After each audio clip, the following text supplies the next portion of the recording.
Okay, consider the area beneath the curve. F of x equals x to the third from 0 to 3. The question is, if we want to evaluate the right-hand sum using 4 rectangles, the only reason I set this first part up, you guys, is so you can understand what we do for B and C. So we're just doing kind of a real example of adding up a certain number before we move to an infinite number. So yeah, I would compare this to what you wrote down yesterday on your own. So it says evaluate the right-hand sum. If you have 4 rectangles, what's the width of each rectangle? 3 is the width of the entire interval divided by the 4 rectangles. We have 3/4 times. Okay? Now, this is the really crucial part that you have to focus on. If I start at an A value of 0, I want to then move to the first rectangle. How far do I move over to get to the very first rectangle? 3/4. So I'm going to write it like this. 1 times 3/4. So it would be 3/4 cubed. Can somebody tell me how far do I move over to get to the second rectangle? 2 times 3/4.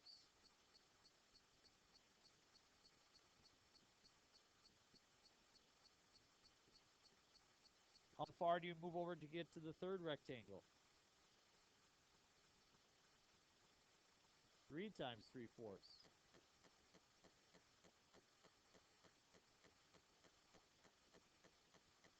And to the fourth rectangle? 4 times 3/4.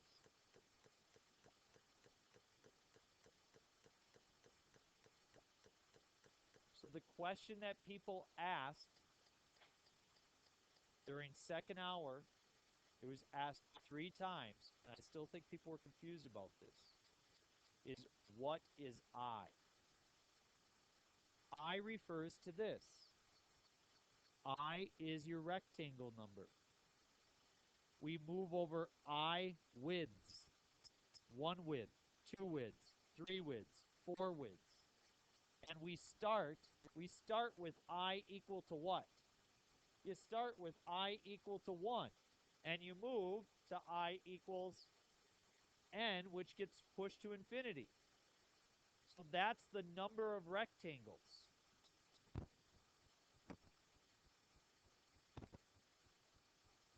So, first question, what is the width now of n rectangles? 4 rectangles was 3/4. What's going to be the width of n rectangles?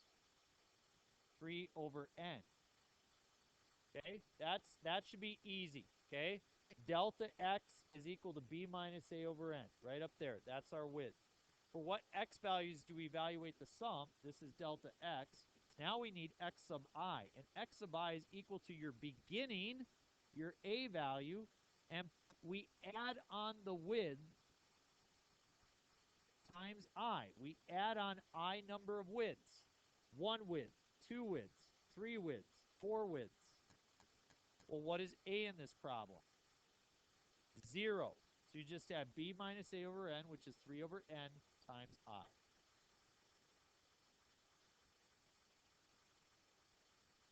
Let's change it up for a second, folks. Look at this. Suppose instead of going from 0 to 3, let's go 2 to 3. What would be the width of n rectangles if we went instead of from 0 to 3, if we went 2 to 3? 1/n. And what x values would you evaluate it at then? I over n plus 2. You got to take your beginning value and add on those number of widths. See that?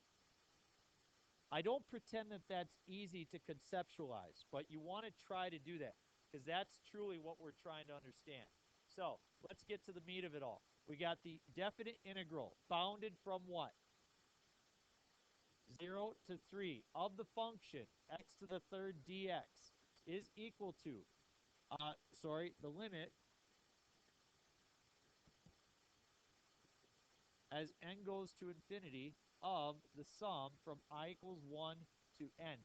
Everybody should be able to write that. Everybody should be. Is there any confusion about how I got any of those pieces right now? So then what I have to do is I have to do f of x sub I. So I take x sub I, which is 3I over n, and I plug it into the function. What's the function? So it's x cubed, so I cube it, times delta x. What is delta x? All right, let's do it. Limit as n goes to infinity of the summation from I equals 1 to n of, if I cube that and multiply it by 3 over n, what am I going to get? 3 cubed times 3, 81. I cubed, I cubed. N cubed times n to the fourth. You should always have a degree higher for n than you do for I. That's equal to, what we want to do now is factor it, leaving an expression with only I. Does it bother anybody else that you have two variables and not one? So 81 will be 3 to the third is 27, times 3 is 81. I to the third, then n to the third times n is n to the fourth. See it now? Okay, so now we have to factor out stuff so we only have an I. Look at what I have here, folks. I got all these four expressions on the board, and they all have just I, or, well, this one has a constant. So what we want to do is we want to remove the 81 over n to the fourth. So we have the limit as n goes to infinity of the summation from I equals 1 to n. What should I write before the summation? 81 over n to the fourth times the summation from I equals 1 to n of I cubed. Well, fortunately for us, we did this background work with mathematical induction to say we can substitute something for that. What can we plug in for the summation from I equals 1 to n of I to the third? The bottom one, n squared times n plus 1 squared over 4.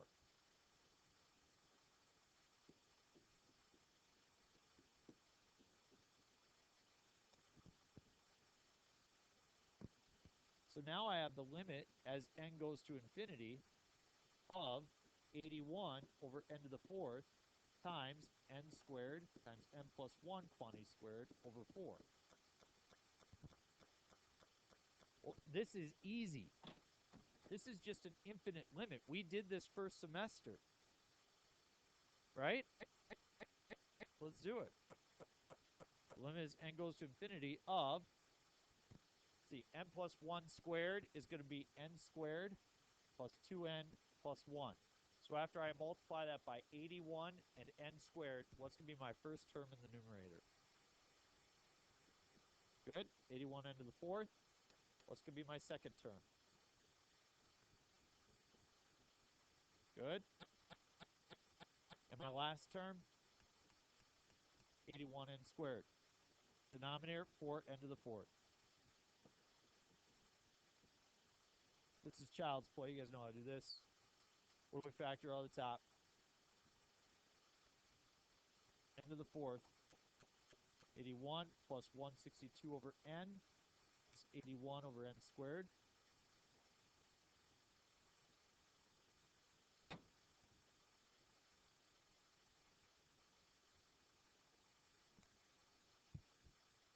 Let us pause to take in the beauty of what we have accomplished.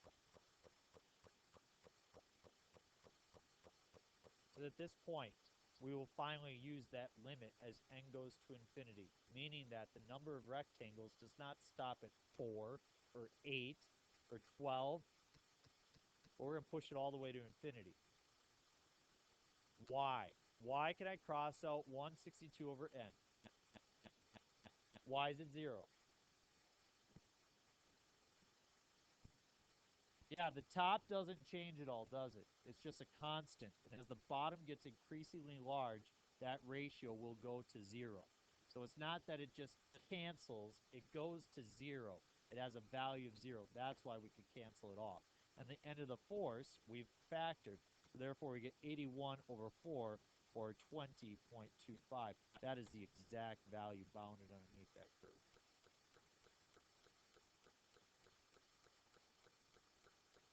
Isn't that sweet? We did it. That is, yes. So if you draw the picture of x cubed, which looks like that, from 0 to 3, and you look at that area bounded underneath that curve, it is exactly 81 over 4.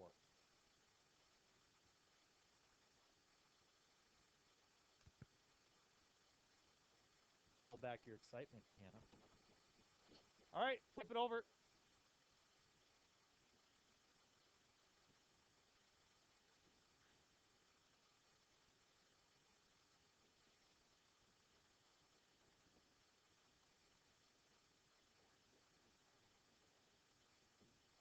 Probably, we might get to next week Friday. It's kind of the goal.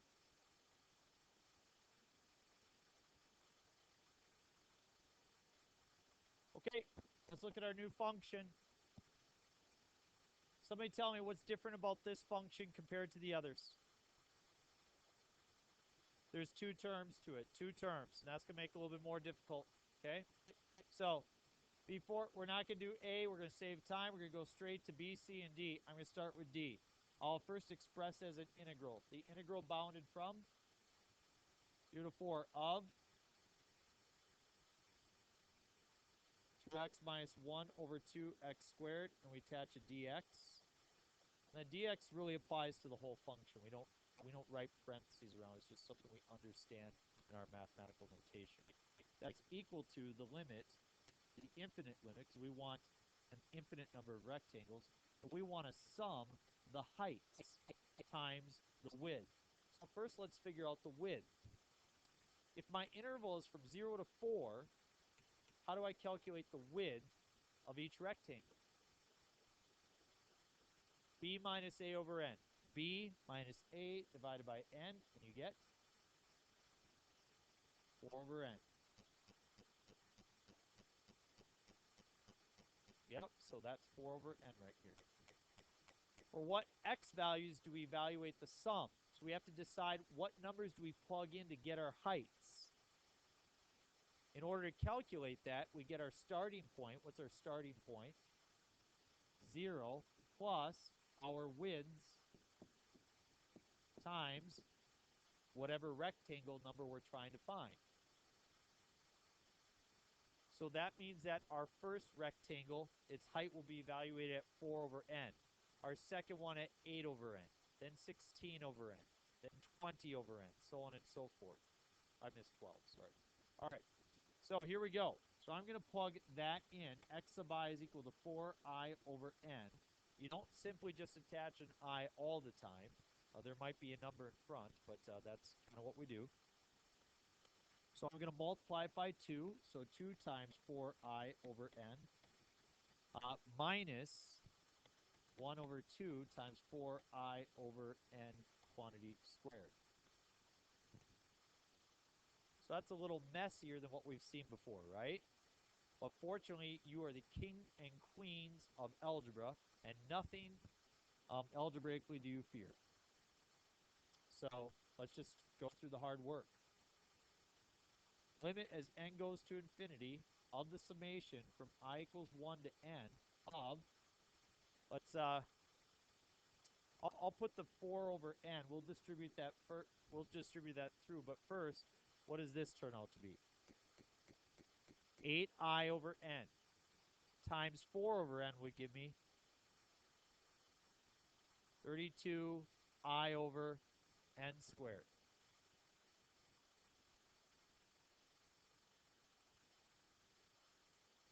Minus, now I have to distribute this 4 over n to the second part.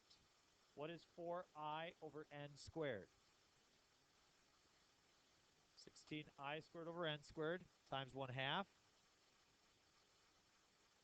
or 8i squared over n squared times 4 over n, 32I squared over n cubed. Good. So I worked through that algebra. I have two pieces, right? I have an I and I have an I squared. So what do you think is going to happen when I insert my known sums? I have to do two of them. Which ones will I grab? My second and my third. Good, your I and your I squared. So we're going to divide this up into two limits. So we'll have the limit as n goes to infinity of 32 over n squared times the sum I equals 1 to n of I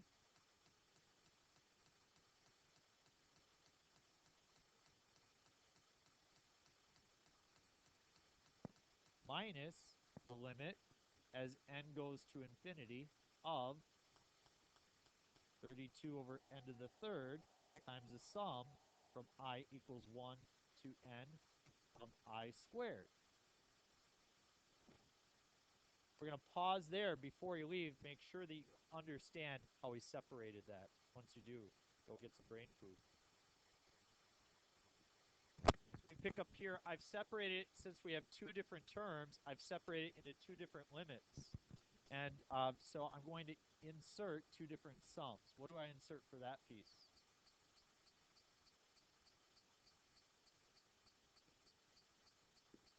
Good. And for this, I'll insert what we've used before, n times 2n plus 1 times n plus 1 all over 6. And so now I will plug those in, and I'll have an expression that just has n in it. So I have the limit as n goes to infinity of 32 times n plus 1 all over 2n squared minus the limit as n goes to infinity of 32 over n cubed times n 2n plus 1 n plus 1 all over 6.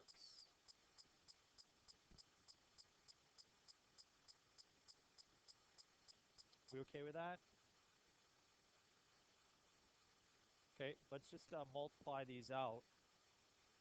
You're going to get the limit as n goes to infinity of, what do you get in the top here?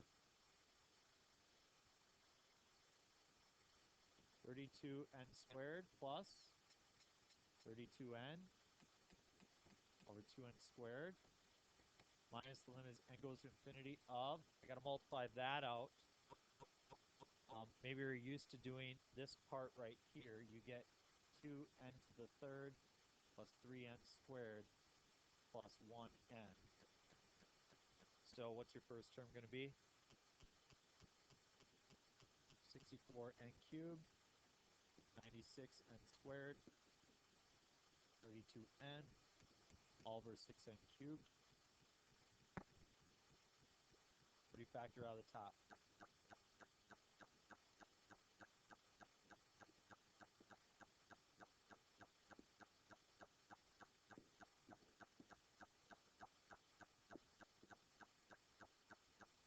And for the next one, what do you factor out?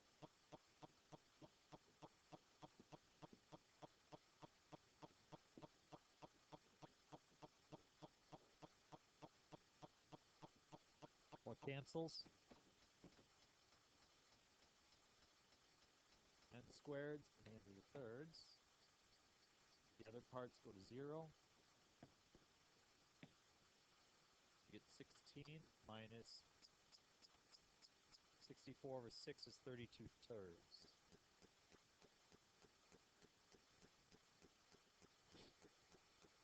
16 is, yeah, 16 is the same as 48 thirds.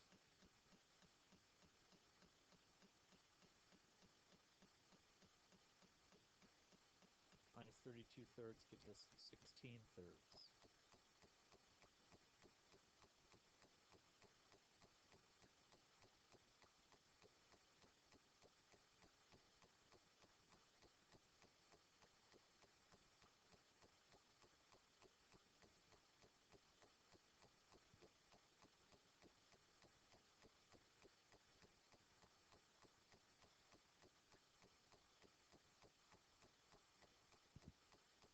While you're checking that, I'm going to take out my calculator. And I'm going to type in that 2x minus 0.5x squared. And what do you think I want to do? I want to calculate the definite integral, number 7. And my lower bound is 0. Upper bound is 4.